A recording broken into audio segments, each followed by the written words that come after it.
जाति के आधार पर बंटवारा हुआ था, परंतु बीते कुछ काल में राजनीतिक दल के जो सेकुलर राजनीतिक दल के लोग थे, उनके द्वारा गैर हिंदुओं को भी भारत में शरण दिया गया अल्पसंख्यक के रूप में।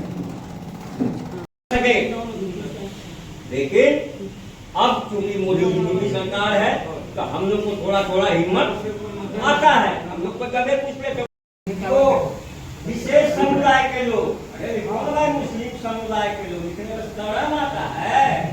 देखो तो बात है कि ये भी कहीं जो मीडिया को गवर्नमेंट का ऑर्डर होना चाहिए, जो है सनातन इनको विशेष समुदाय जैसे आतंकवादी हमला करता था। विचार दीजिए कि कार्यक्रम का क्या रूपरेखा होना चाहिए, कार्यक्रम कैसे करना चाहिए, धरना भी शुरू करना चाहिए या यात्रा भी शुरू करना चाहिए, क्योंकि यहाँ पर हम लोग 15 से 20 लोग बैठे हुए हैं।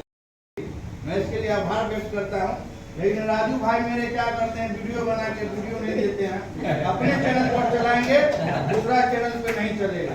आप अपना रिपोर्टर रखिए, हम क्या देंगे? डाटा मेरे खर्चा हुआ, डाटा को दूसरा आपका आरोपी उठाएंगे। थोड़ा सा होना चाहिए कॉमेडी बीच में। देखिए, ये आक्रोश यात्रा मंच के तत्वाधान में यहाँ पे सभी संगठन के लोग आज एकत्रित हुए और बैठक विचारणीय चिंतन मंथन और विचारणीय बैठक हुई है। देश में जिस प्रकार का माहौल है मुस्लिम वक्फ बोर्ड को लेकर, यह जो वक्फ बोर्ड हम सनातनियों के लिए खतरा साबित हो रहा है। आने वाला समय हम लोगों का बहुत ही पहाड़ जैसा होने वाला है। इसके लिए जब भारत में एक संविधान है तो उसके अलावा दूसरा संविधान क्यों, इसका मैं घोर निंदा करता हूँ। दूसरी बात कि अगर वक्फ बोर्ड भारत के अंदर चलता है तो सनातन बोर्ड क्यों नहीं? अगर सनातन बोर्ड होगा तो इतने लोग जो धर्म परिवर्तन करते हैं उस बोर्ड के माध्यम से हम लोग धर्म परिवर्तन नहीं होने देंगे।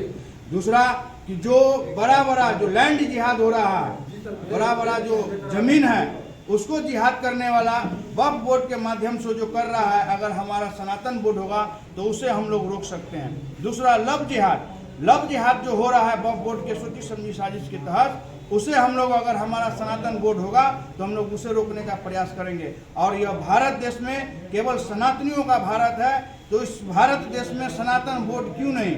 मैं भारत के संविधान के अलावा अन्य अगर कोई संविधान चलाता है तो मैं उसका घोर निंदा करता हूं। अगर कोई और संविधान है तो भारत में सनातन बोर्ड होना आवश्यक है। इसके लिए कल हम लोगों ने आह्वान किया, संतों के आह्वान पर दिल्ली में सांसद हुई, वहाँ जनसलाह उतरे संतों की, और वहाँ से पूरे देश में यह एक मैसेज गया है कि भारत देश में सनातन बोर्ड की जल्द से जल्द स्थापना हो, अन्यथा समय बहुत नजदीक आ रहा है। जब तक सनातन एक नहीं होंगे, भारत का विविधता में एकता, भारत की विशेषता, तो हम सनातनियों को लाख विविधता है परंतु एकता होना बहुत जरूरी है।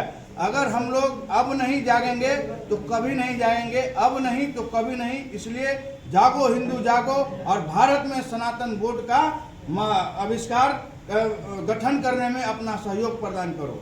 शायद आपको जानकारी होगी, पहलूपुर के एक लड़के को मुंबई में जिस तरह से एक मुस्लिम परिवार के द्वारा 7 टुकड़ों में काट कर फेंक दिया गया, उसकी गलती यही थी कि वो मुस्लिम लड़की से प्रेम करता था। तो इस तरह से जो काटा गया उसको लेकर क्या कहेंगे? देखिए, ये जो विषय है ये एक लड़का नहीं, कितने लोग, कितने हिंदू को गैर हिंदुओं के द्वारा काटा गया है। और ये सारा जो है ये इसकी ताकत वक्फ बोर्ड है। अगर हमारा सनातन बोर्ड होगा, मैं बताया ना कि लैंड जिहाद, लव जिहाद, धर्म जिहाद, जितना जिहाद होता है वो सब हम लोग इस सनातन बोर्ड के माध्यम से रोकने का प्रयास करेंगे, क्योंकि ताकत हमारे संतों में है। इस घटना की जानकारी आपको है? हमें सारी घटनाओं की जानकारी है और हम लोग सभी सोशल मीडिया के माध्यम से जानकारी मिलती है, परंतु हम इस विषय पर ज्यादा कुछ नहीं कहेंगे, क्योंकि एक आपका ये पहला विषय नहीं है। ऐसे कितने घटनाएं हुई है जिसका हम लोगों ने विरोध किया है, इसका विरोध करते हैं।